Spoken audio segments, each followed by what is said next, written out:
Hi, I'm Megan. I'm Colin, and this is Pet Sitter Confessional, an open and honest discussion about life as a pet sitter. Brought to you by Time to Pet and Pet Perennials. What's the difference between a manager and being a leader? How do we define success for ourselves and recognize that we are successful right where we are?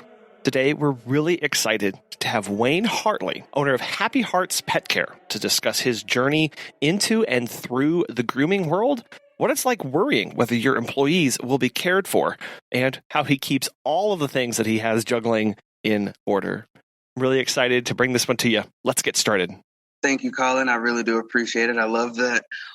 Finally get a chance to be on Pet Sitter's Confessional. Like, this is amazing. I listen to you guys all the time, and I'm appreciative of this opportunity. Well, just to introduce myself a little bit, again, my name is Wayne Hartley. I do own Happy Hearts Pet Care Services here in Atlanta, Georgia. We offer pet sitting, grooming, training, and dog walking. I started the business it'll be 5 years next month, on the 19th of next month. So 5 years in, and I'm just extremely blessed and humbled just where we are now compared to where we were then. And just all of the things I'm able to offer and, just being able to educate pet parents and still be in the pet care field. I love that I'm still here. So some background on me. I have my bachelor's in veterinary technology, and I also have my license as a veterinary technologist. So I have about 10, 11 years of experience in the veterinary world, and I just wanted to step away from medicine just because things have gotten, I wouldn't necessarily say rough, but to the point where it just wasn't as fun. And being that I love working with animals, I wanted to step away from the medicine side, and it just led me to pretty much just running my own business on the pet care side. That way, I'm still working with animals, I'm still able to educate, and I'm still able to just do the things that I love to do day in and day out and just grow the business from there. Well, congratulations on the upcoming 5 years. That's a huge milestone, especially since you were growing and expanding through a global pandemic. That's quite the accomplishment. Actually, our best year was during the pandemic, the beginning. Yes. Oh, that's crazy how that happens. You said that you transitioned out of the health, the veterinary side into pet care because things weren't quite what you had wanted or expected or were feeling at that moment. Were you suffering from burnout from the veterinary side? I would say it would be a mixture of, to be fully transparent, a mixture of depression plus burnout plus compassion fatigue and just not feeling appreciated as much as I needed to. Also not being paid enough, honestly, too. Like, I have all the years of experience and worked at different hospitals. I worked in general practices, specialty practices, as well as the University of Georgia. So I have a lot of experience when it comes to it. And I just felt like the places where I worked, they really didn't appreciate what, I brought to the table. And it was just a lot of me sacrificing a lot of my time to make sure that everybody else was okay and nobody really cared about us for the most part as vet techs or assistants. So the burnout part for sure, because, the days are long. They can tell us to be there at 7:30, 7 o'clock in the morning, and we really have no idea when we go home. And then we have to, just do the same thing all over again the next day. And it was just a lot to deal with because you have to keep your emotions in check, especially dealing, like, I'm not sure, a lot of people you probably seen as well, is just like one appointment could be a euthanasia and then the next appointment could be a puppy. So not even showing or letting people really see what you've been through in the last 10 minutes, but you have to go in the next appointment, with a smile on your face, like it didn't really just happen. So that kind of just builds up. And it becomes a little difficult because you want the best for everybody. You want the best for all of the pets that you come in contact with, and the people that you come in contact with. You want to teach them and educate them and just pray that they listen. And then sometimes they don't. So then when you realize like 100 people does that, then it's like, this it just makes it a little difficult to really enjoy it, because you're doing everything that you can on your end, but you really need that teamwork from the pet parent to make sure that everything, stays where it needs to be.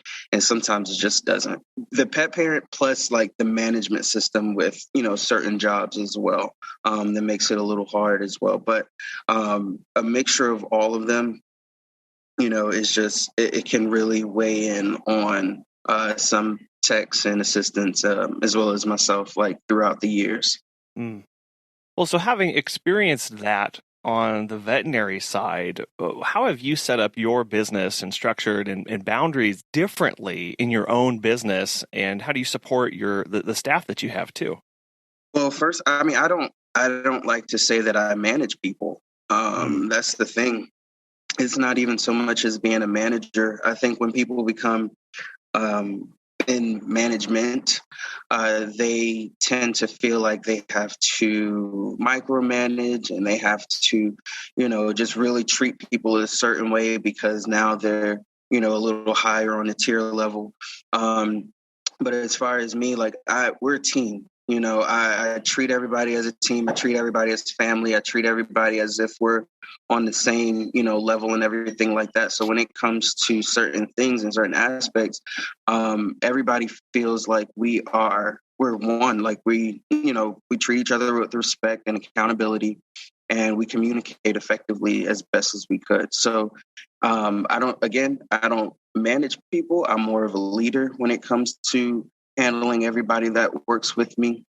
And then that's another thing that I say too, is like, I don't really like to say that people work for me, but they work with me.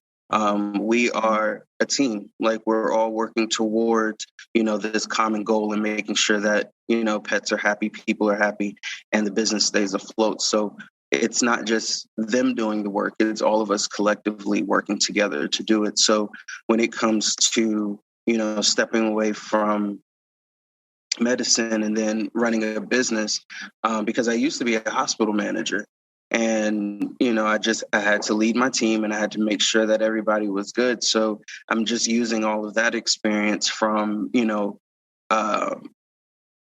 quote unquote, like, well, not even like managing people when it comes to it, but then also leading them, and then just making sure that everything that needs to get done gets done.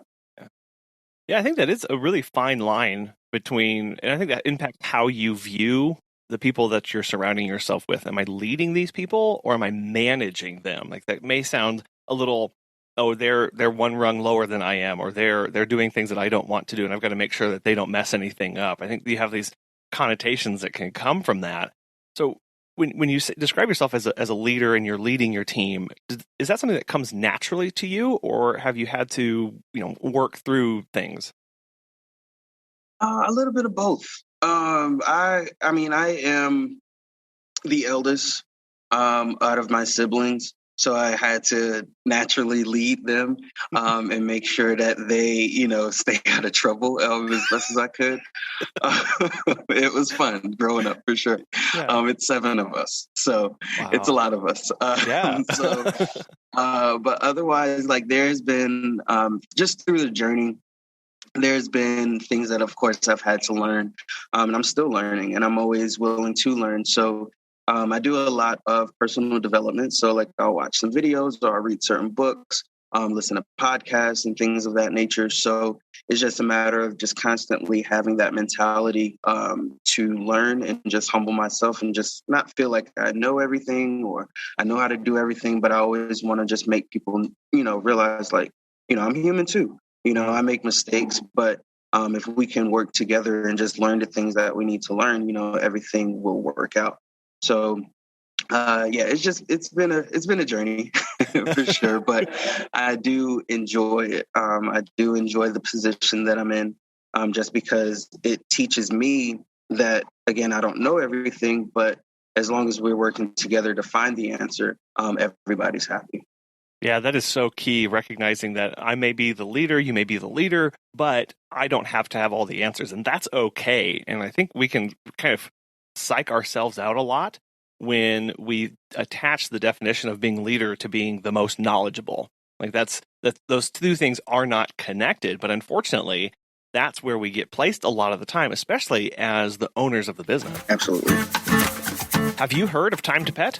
Doug from Bad to the Bone Pet Care has this to say. Time to Pet has made managing my team and clients so much easier. Our clients love the easy-to-use app and scheduling features, and our sitters love being able to have all of their information organized and easily accessible. My favorite feature is the instant messaging. By keeping conversations on Time to Pet, we are able to monitor our team and ensure nothing ever falls through the cracks. If you are looking for a new pet sitting software, give Time to Pet a try.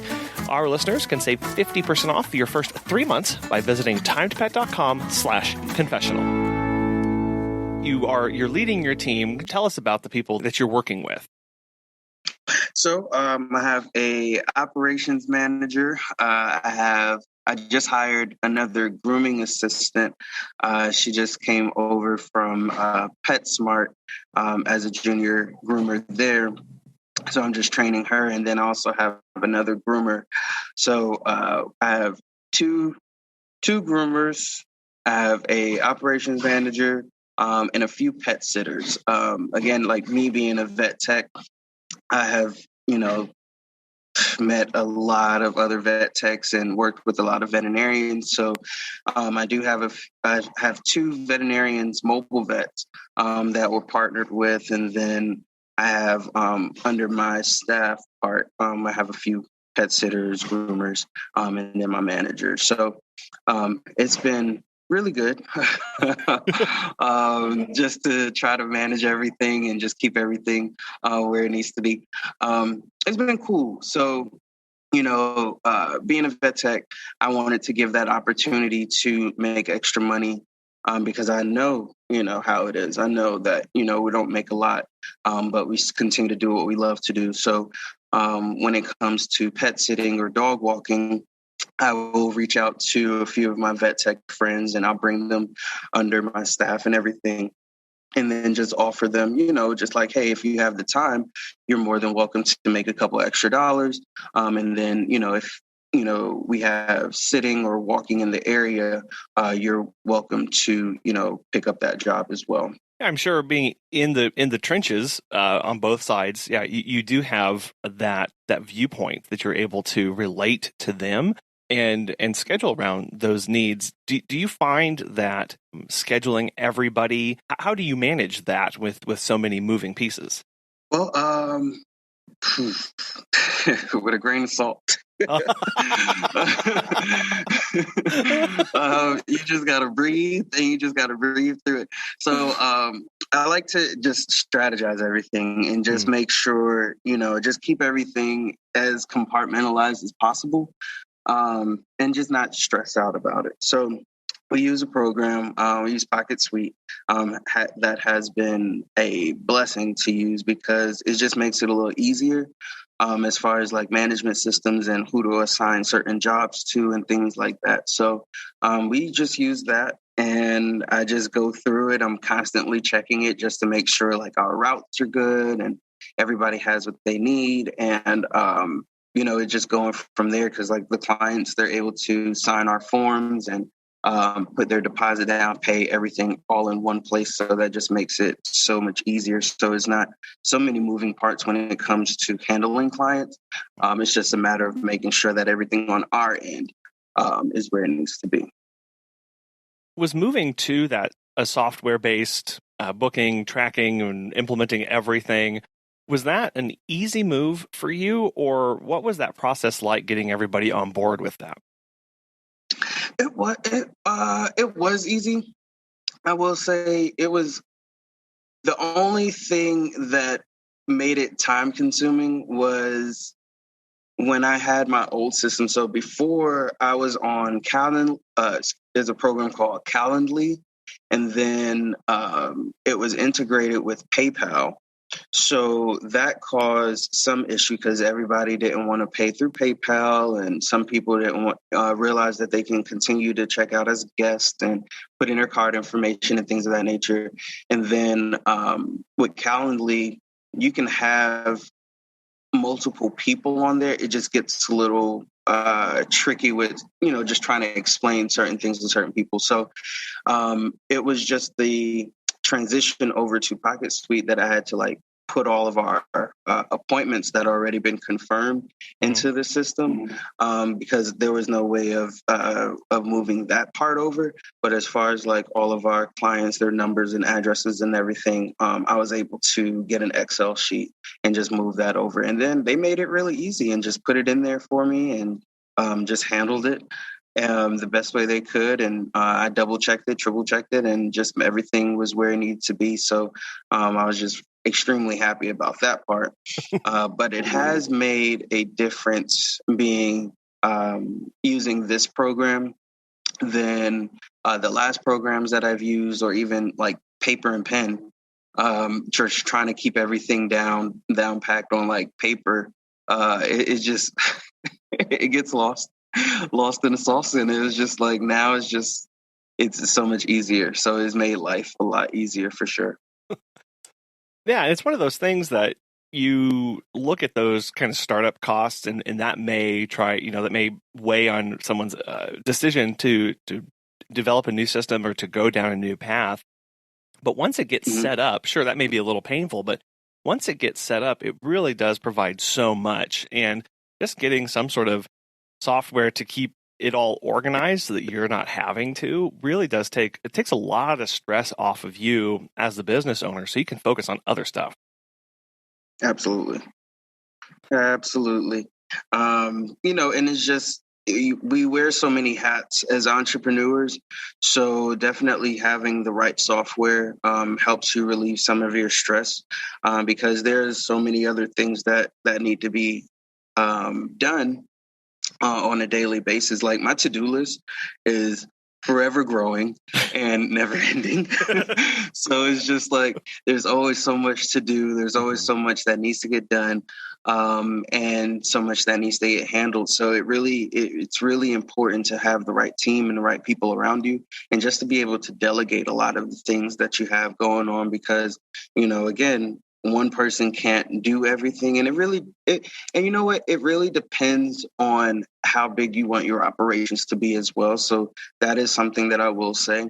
If you are, just wanting to run a business for yourself and just make money for yourself and everything like that, then cool, just handling it the way that you want to handle it, that's fine. But when it comes to, growing the business and having employees and delegating certain work and wanting to, expand operations and things like that, that's when it comes down to having the right team and the right support around you each day in and day out, because you can't just do everything yourself. But it does help having the right software management, because if everybody can check in and look at it, if you can check in and look at it, handle things, and just go about it like that, then it just makes it a lot easier for sure. Well, so thinking back 5 years ago, and looking at where you are today with your business, is this the business that you expected to be running or that you wanted to be running? At this point in time, yeah, honestly.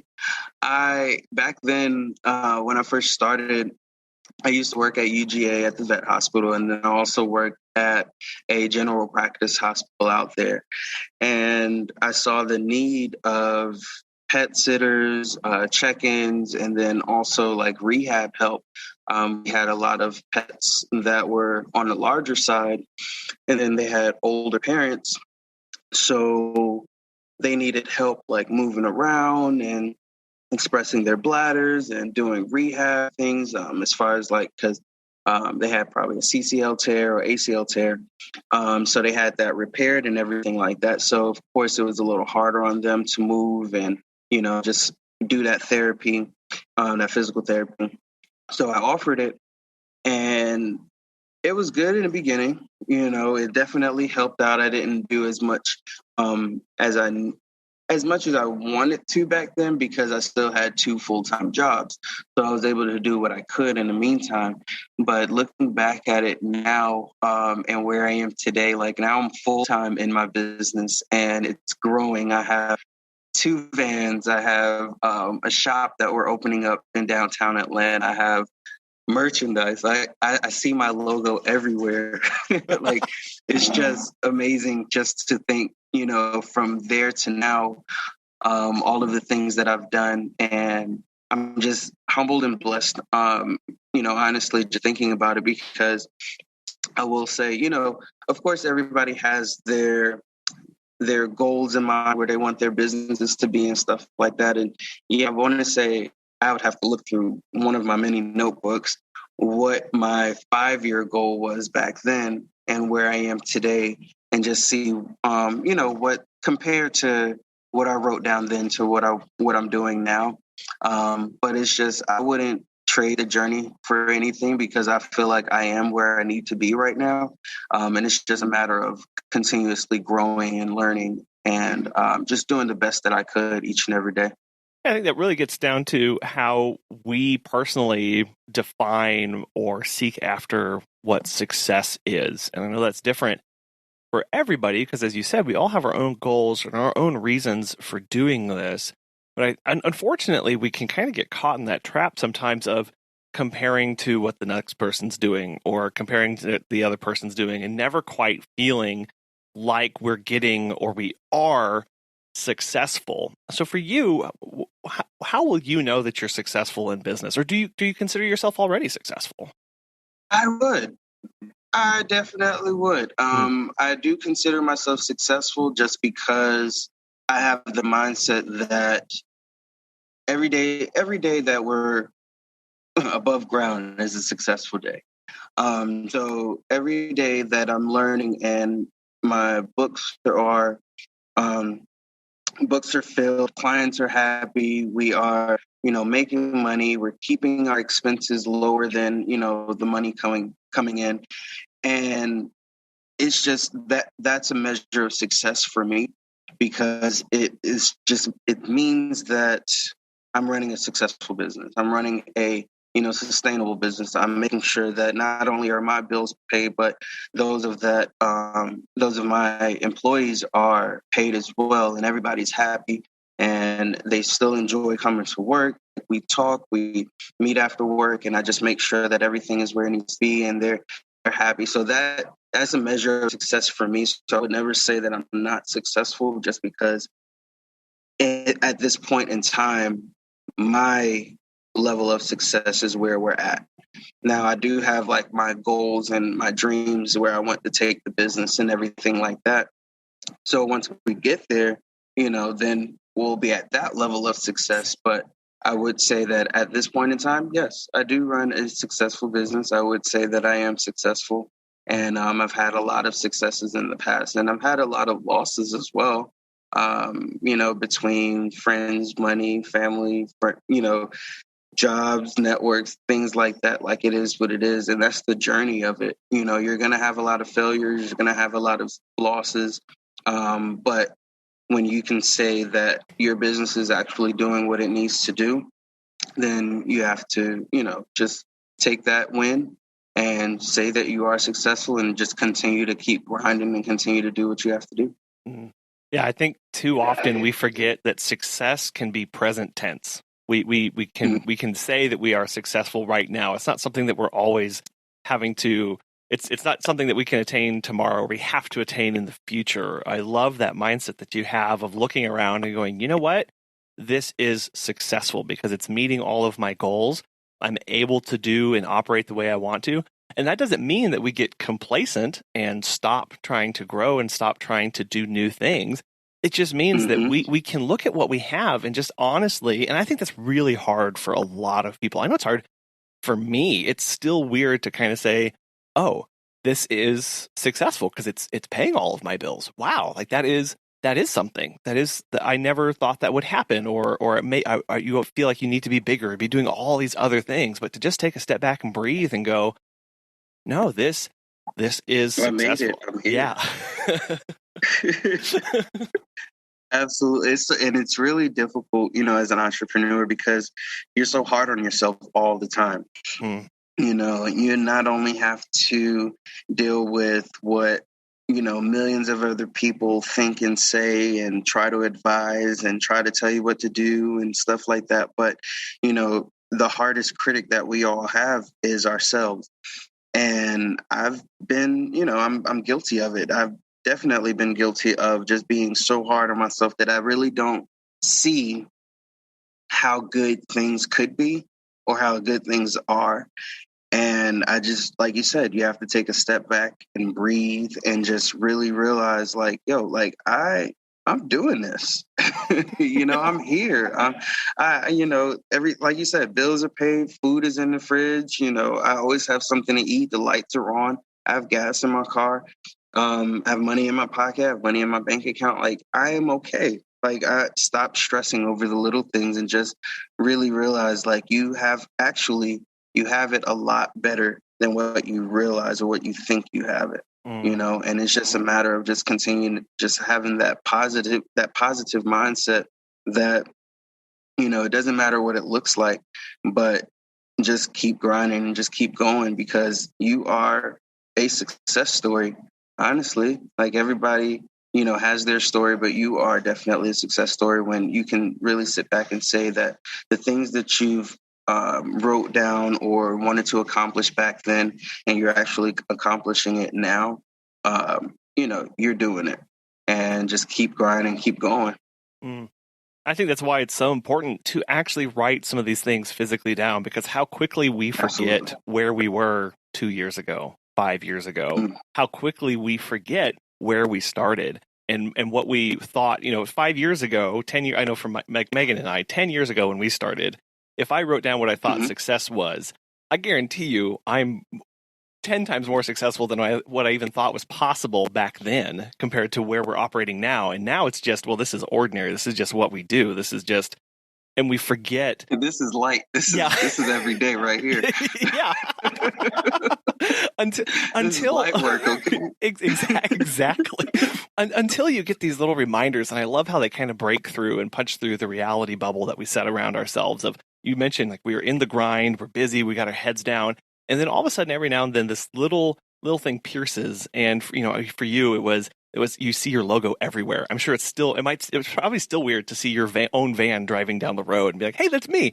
And or when people and it's amazing, like I've had veterinarians or people that I've never met, or I have veterinarians who can identify my logo and then they think of Wayne, or they apartment management companies. A few of the residential managers, I was speaking to, and it's funny, I was speaking to an insurance agent, and he was meeting with a residential property manager, and he started to explain my business to her, and she was like, oh, I already knew about Happy Heart. And I've never known this lady a day in my life. And it's just funny, like people already identify, and can, see my logo and just think of the business. And I'm just, it's amazing. Yeah. Well, and those are the kind of things that we don't always see, right? We don't see everything, the ripple effects that are moving out and around us as we are acting and operating. And I think on one hand, that can be kind of intimidating as the business owner of like, oh my gosh, there's all these things going on around me and I have no idea. But I really think we should take comfort and heart in that knowledge. In I'm not having to do as much work promoting my business as I did before because there's all this word of mouth and all this stuff that's going on around and talking about me. And B, I'm having an impact. People are realizing that this level of care is possible, that this quality of work is out there, and they're looking to me for that. Like that should really give us a lot of confidence and continue to push us forward. Oh, absolutely. I agree 100%. Well, and part of this, I think the flip side of this is when we're acknowledging that we are successful, there are a lot of things that are our responsibilities now as the business owner. And you mentioned one earlier talking about how you viewed your success, is that your bills were paid and you were able to pay employees and staff around you. Does that ever weigh on you as the business owner, the responsibility that comes with now providing for the income of others? Oh, all the time. All the time. I'm a bit of a workaholic. Colin, I'm a bit of a workaholic. I will gladly accept that and call myself that. Because it's just like now it's never been about just me, but now it's really not just about me. Like if we don't work, if we don't, keep up our clientele, or if we don't groom, if we don't have the vans on the road, that takes away from everybody. And now because of that one little fact, now that, because everybody not everybody, the groomers and my operations manager, they literally no pressure at all. They literally left their jobs to work with me. So yeah. So it's like, oh, okay. Oh, wow. Okay. No pressure at all. Like, it's fine. Yeah. But yeah, so it's just like now it's just a matter of just making sure, we have those clients on the books, and, we have everything. We are continuously building and bringing in more business and more clientele and stuff like that, because it does, like, that responsibility and that accountability just to take care of others. It does weigh in on you. And you just want to make sure that your business stays afloat, because otherwise, like, I would pay them before I pay myself. And it's funny that, I talk to my accountant and I listen to podcasts and I watch this video and that video, and they're always like, pay yourself first. But I never want to be in a position where I'm paying myself first and I'm taking away from those that helped me get to where I am. So right now, since I'm in this space, my priority is to make sure that they're taken care of and they work, they get paid first, and they, just make sure that their bills are taken care of before mine is taken care of. Because everything is always going to be okay. I'm never, not going to have clients or not going to have a way of, building up the revenue. But right now it's just a matter of just making sure that everybody else is taken care of before I am. So that does put a lot of pressure on one person. Yeah. So how do you approach that of not operating? How do you prevent yourself from operating your business out of fear versus operating it out of confidence and that everything will work out? It's all in your mentality and your mindset, and use fear as a motivation instead of an obstacle. So my fear is that, the vans aren't on the road, or I won't have enough clients this week, or I won't have, enough grooms or enough pet sits or enough anything this week. So that's a fear. So because I've identified that as a fear, now it's on me to strategize and make sure that I put out ads.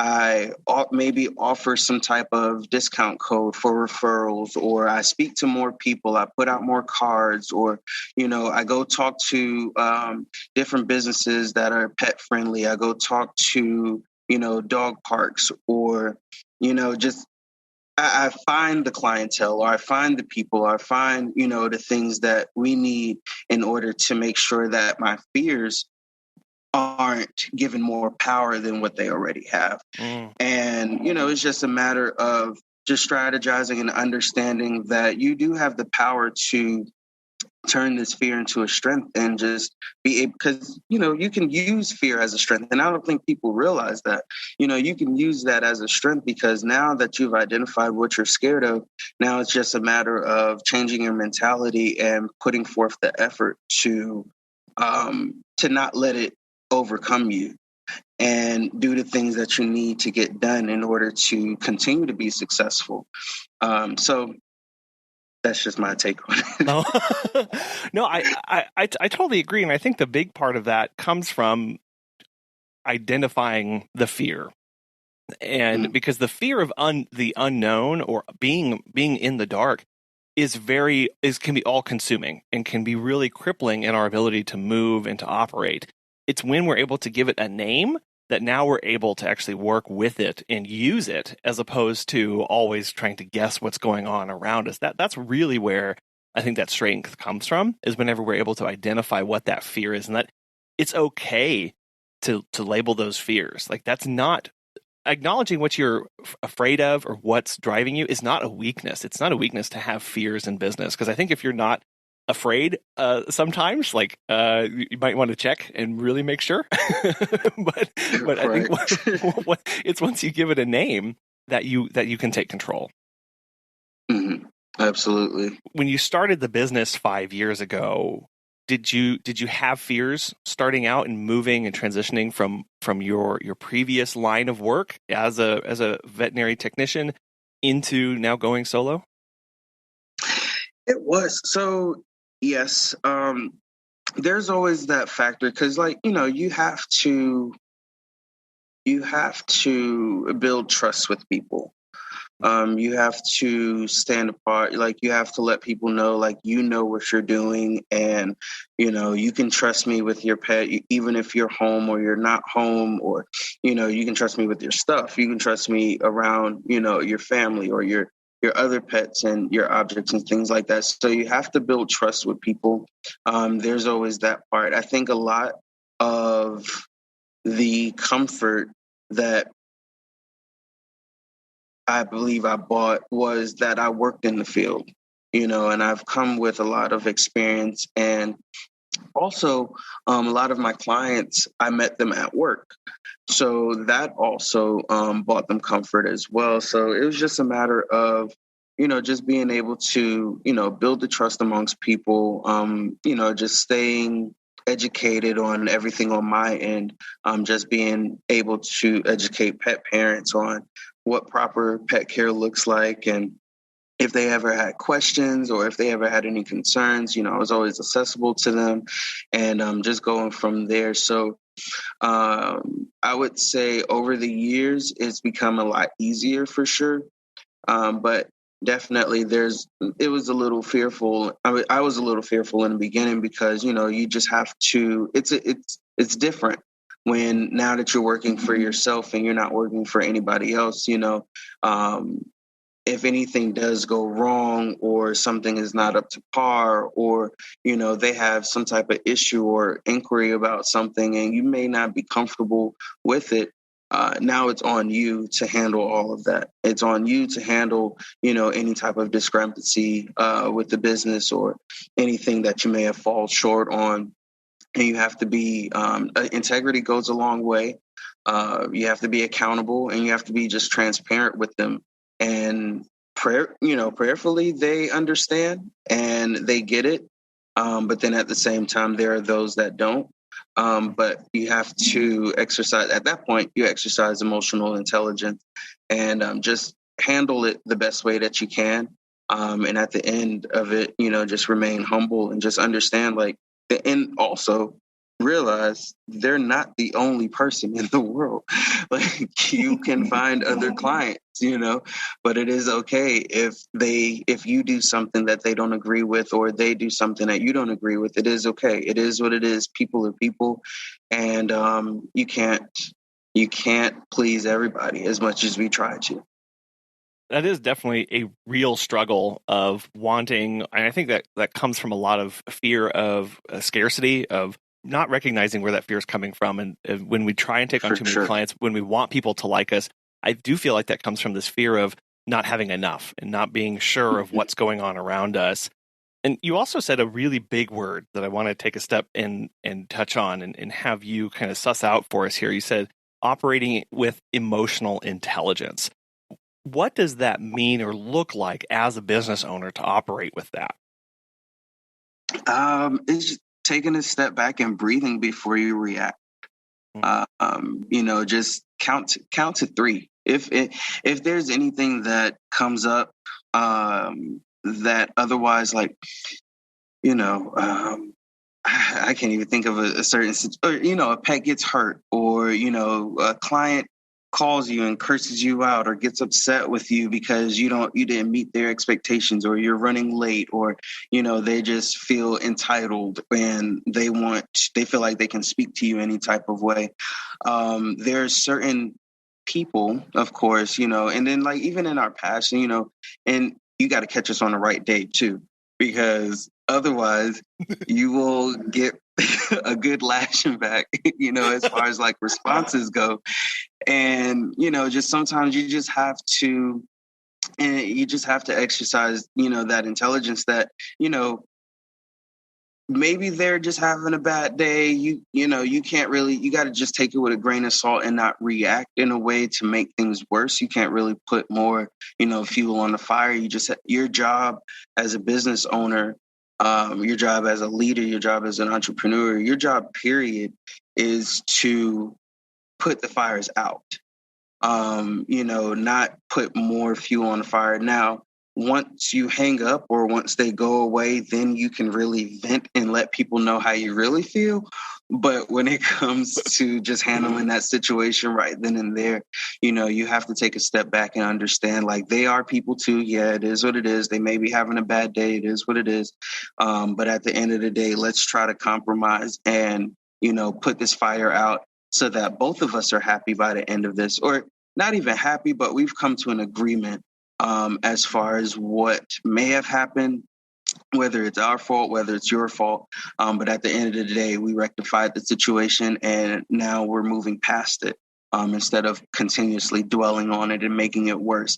And that goes with employees, that goes with, partnerships, that goes with advisors, that goes with mentors, that goes with anybody that you come in contact with. It's super important just to exercise, emotional intelligence when it comes to anything.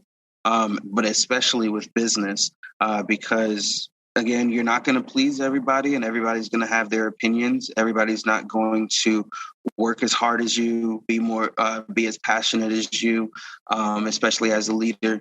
And they're not going to see the vision as clear as you see the vision. So what you can do in the meantime is just getting people to understand, like, hey, this is what we need to do in order to get to where we need to get to. And along the way, you're going to have hiccups, but you have to understand, like, it is what it is. It's just an obstacle. We're going to move past it. It's only temporary. And we're just going to continue to keep putting our best foot forward and be the best versions of ourselves with everybody that we come in contact with. Mm.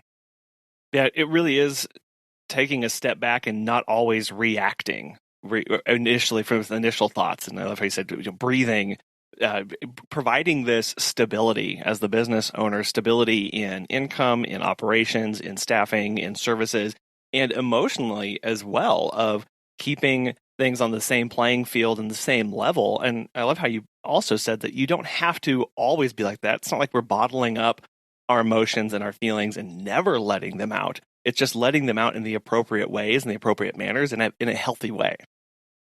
Absolutely. Yeah. That's the key. And I know I mentioned earlier how much of a workaholic I can be, but I am finding that self-care and mental health is super important, and just finding time for yourself. Just putting some days away where you can just recollect and recharge your batteries and just really put your why back at the forefront of your mind, because, sometimes we forget what our whys are and why we're doing this. And we're just in the moment right now and just trying to stay afloat.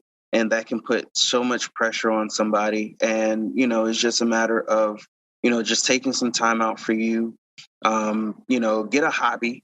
I've inquired about joining a few things when I can find time, but just getting a hobby, something to pass the time, to get your mind off of work all the time, because as an entrepreneur, that's literally all you think about, and sometimes all you talk about, because our businesses are who we are.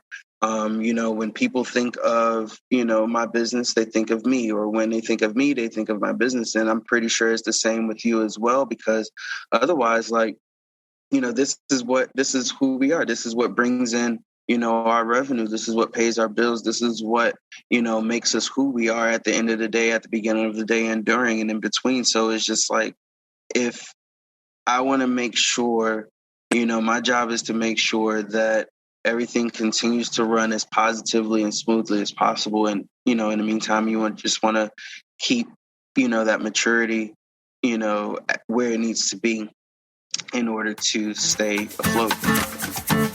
Pet Perennials makes it easy as 1, 2, 3 to send a heartfelt condolence gift directly to someone with a broken heart.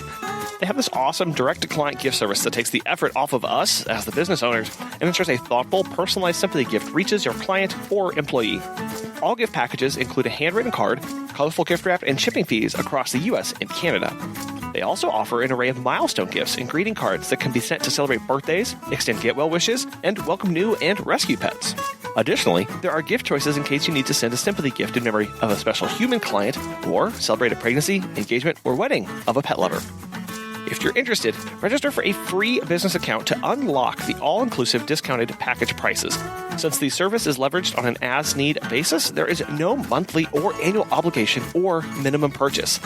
Learn more and register going to petperennials.com/pages/GPS and enter the referral code PSC at registration. You'll be given a unique coupon code to save $2 off any packages you send in your first 90 days.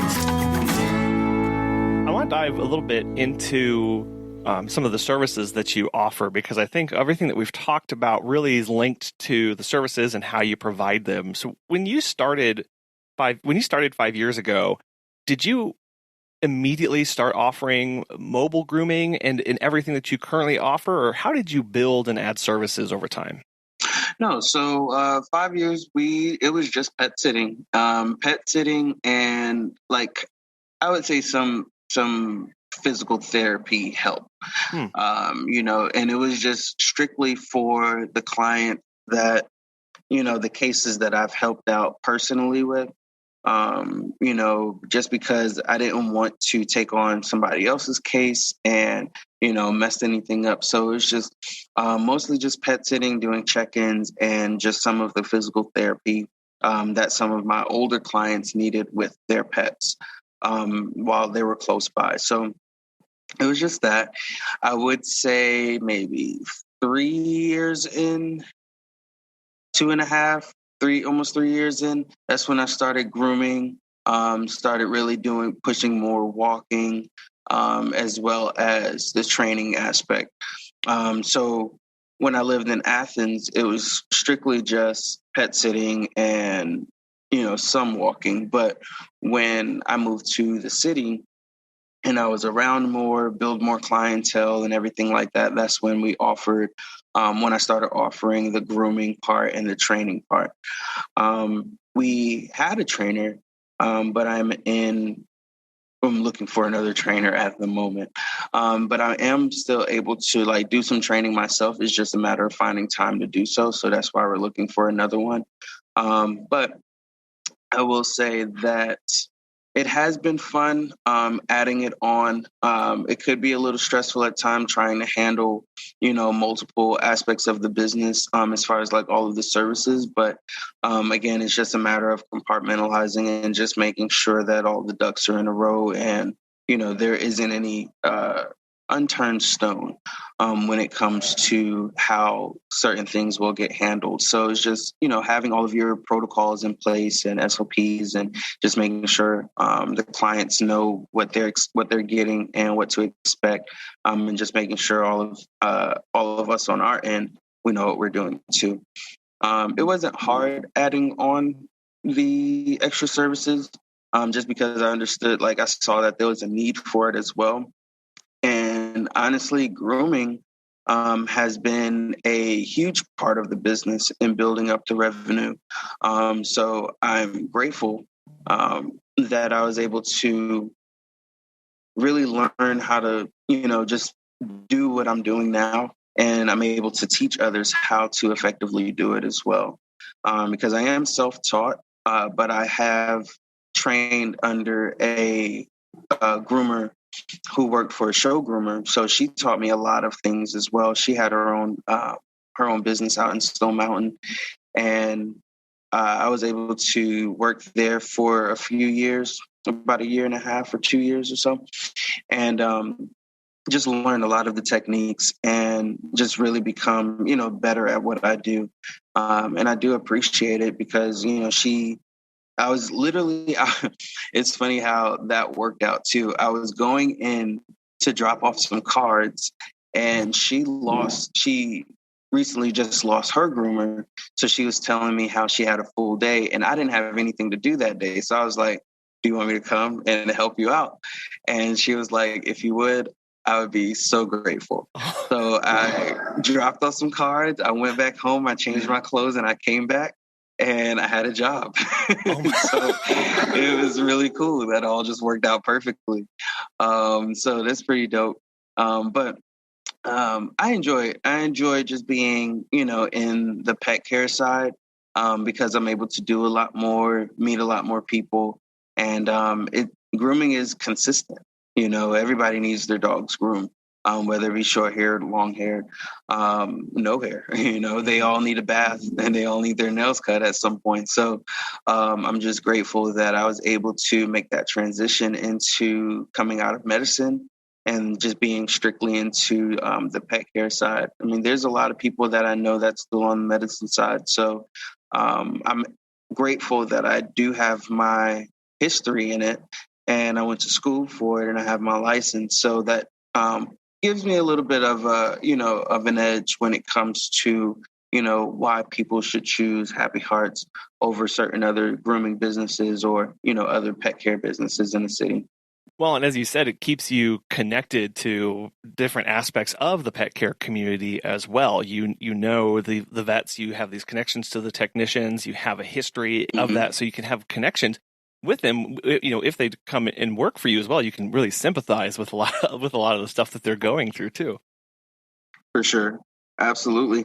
Network is definitely key. I love that I still have my network and everybody that I know, and I can just call them up and they continue to support. And, it's really cool too, is that a lot of the vet techs that I know and veterinarians, they actually refer business over to me. So that helps out so much because I have a question on my intake form, who referred me. So who referred them, excuse me. So I see like the different hospitals or the different techs or the different businesses that refer people over to me. And I'm just extremely grateful that, I've built this network that people, they are comfortable sending people my way when, those clients ask for a mobile groomer or pet sitter or anybody that's outside of like the medicine side of the field. Yeah, as you said, like those connections, and because they also help you whenever you are working with clients to also refer back or refer out, or where to go for questions. And it really just does bring the pet care community a lot closer, and you're able to provide better care because and you have all the access to the information out. And I mean, I still, to keep up my license, I still have to go to like CEs and I still have to do meetings and different conferences and stuff like that. It was a little hard over the last year, but they are opening more virtual conferences as well as virtual CEs, just continued education, just so that I can keep up my license. So that definitely helps out a lot with staying connected with everyone too. Now, with everything that you have going on between the business and adding services, and you mentioned opening up a shop in a location, how do you keep it like personally all together and keep yourself balanced and proper boundaries? What do you mean? No, just boundaries are these things. No, I'm kidding. What do you mean? No, I find, I guess, healthy ways to kind of disconnect and like use as outlets. I listen to music a lot. Again, I listen to like podcasts and read books and stuff like that. But some days I'll just go on a long walk with my dogs or play with my dogs a little longer. Or honestly, some days, like if I feel like it's becoming a little overwhelming, I'll just turn everything off and just disconnect. I think that plays, a huge part in maintaining mental health, just because you get wrapped up in trying to please everyone, and just maintaining your it's like social media, and just maintaining business with clients and stuff like that. And sometimes you just have to take a step back. Like I've recently booked a trip just to get away for a little bit, because I haven't been able to really step away from business, and just to recharge my batteries and just kind of refocus things, be able to take a step back and do more admin stuff. I had to kind of book a trip just to get away, because I know while I'm here, I'm going to be in it, I'm going to work, and I'm not going to really take any time to sit down and go over emails and just handle some of the back end work when it comes to business. But I would say, all in all, just finding that time for yourself. I have had to do that. I had to talk myself into do that, and just really be accountable with myself, because I'll keep going all day. And I had to take a step back and be told that it is putting some wear on my body.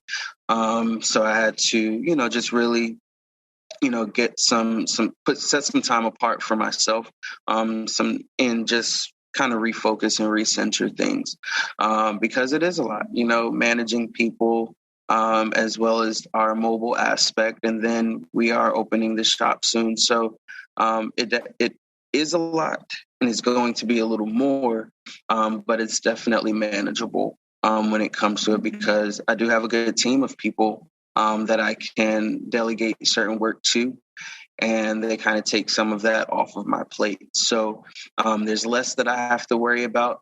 It's just a matter of making sure that it does get done at the end of the day. Well, and a key part of that, as you said, was you know yourself. And I think that's a big part that many of us don't take time to do or recognize, is doing some self-reflection and introspection about who we are. And for you, recognizing, if I'm anywhere near the area, I'm going to be working on the business. So I need to take a big step back and go somewhere else, to a different physical location, so that I don't have that temptation, and I don't get sucked back in. And I really appreciate that, because I know for me, if I'm anywhere close to a computer or phone or something, like, I will find things to occupy my time, even though I'm supposed to be doing something else. So recognizing these triggers, finding this stuff out about ourselves, because what boundaries look like and what time away looks like is going to be different for everybody, because we've all got these different triggers. We've all got these different desires and things that we're working on and towards.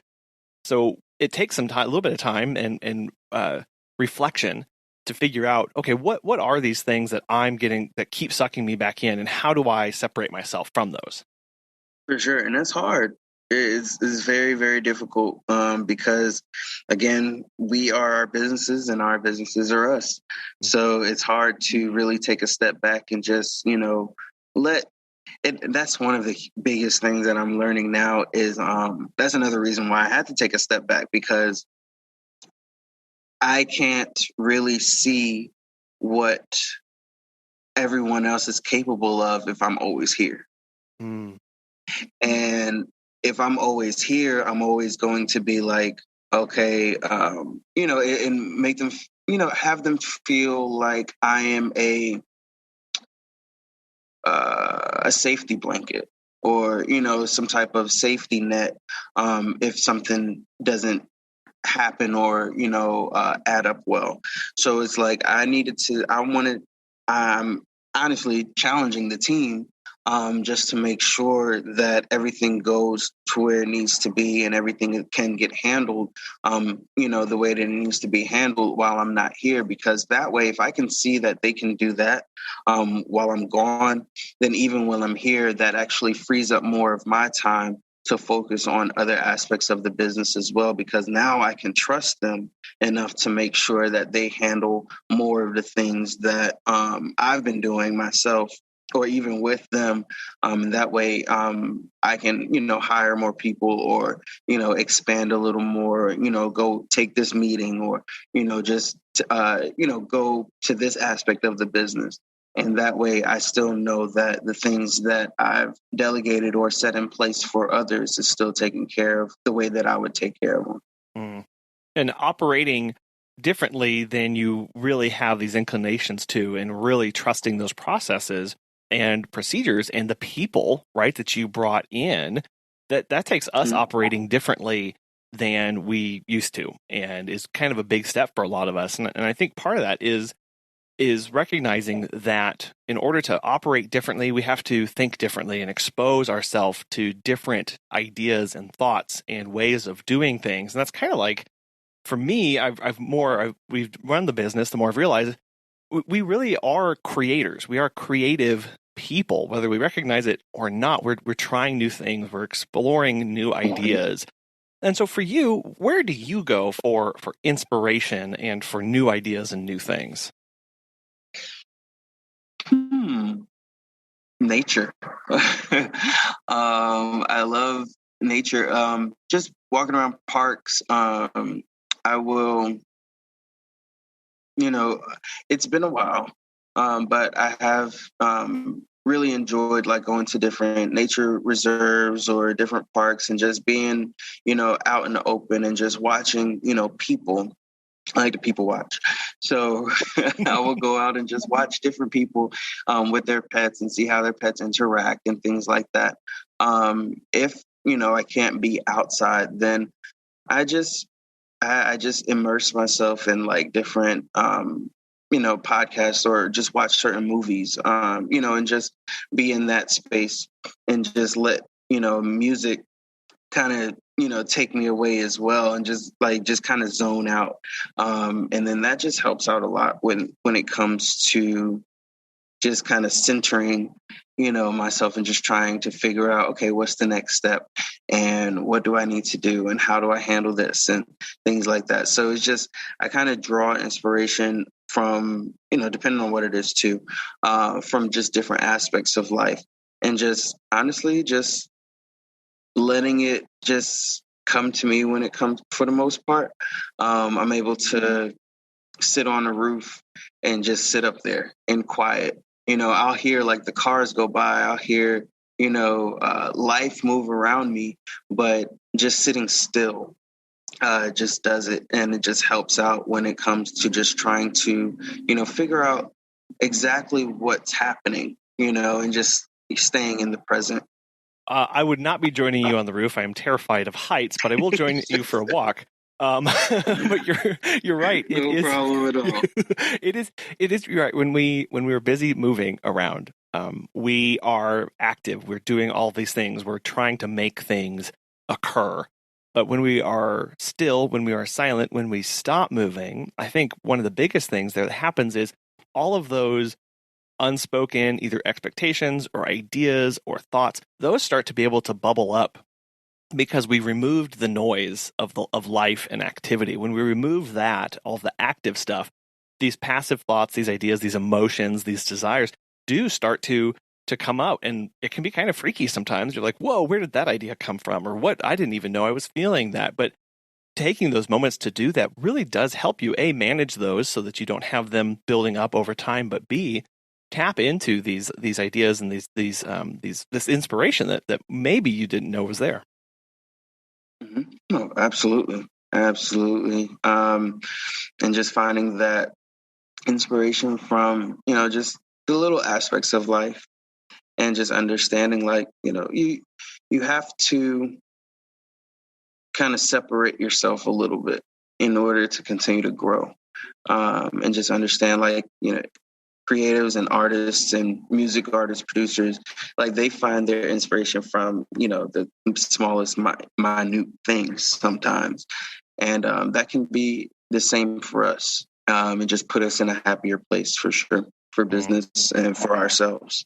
Wayne, I have really enjoyed the conversation, and I really appreciate you challenging us to be better leaders and motivating us through the tough times and recognizing that it takes stepping back to acknowledge our fears and to get inspiration from the world around us. But I know you're doing a lot of other stuff and you've got a lot going on. So how can people get connected with you and follow along with your work? Absolutely. So, if anything, I do have my website, www.happyheartspcs.com, and PCS is like pet care services. So happyheartspcs.com. They can follow us on Instagram and Facebook at Happy Hearts Pet Care ATL. Both of them are the same. And then we are building up our YouTube page. So that is coming soon. But otherwise, yes, Instagram, Facebook is the best way to reach us. Again, it's Happy Hearts Pet Care ATL. And again, thank you, Colin, for your time and the opportunity. Please tell Megan I said hello. And I have thoroughly enjoyed this as well. This is awesome. Thank you. Where do you go for inspiration? After talking with Wayne, I couldn't help but think about how inspiration is connected to self-care. How when we are so busy doing all of the things in life and in business, we don't have any time left over to do the creative aspects. Whether you think it or not, you are a creative as a business owner. From writing blogs, to shooting video, to social media posts, to interacting with other people, all of that takes being a creative spirit and developing new ways of doing things. If we're constantly running around too busy, too time constrained to give ourselves space to think, relax, and rejuvenate our creative well, those things run dry and we struggle and we bang our head against the wall, frustrated, trying to figure out something to do, something to post, what to write about. It all starts with taking that step back and recharging, whether that's listening to music, going for a walk in nature, or a hike, or playing with dogs, or reading a good book, whatever that is. Add inspiration as another benefit when we take care of ourselves. We want to thank our sponsors, Time to Pet and Pet Perennials, for making today's show possible. And we really want to thank you for listening. We wish you all of the best and all of the success, and we'll be back again soon.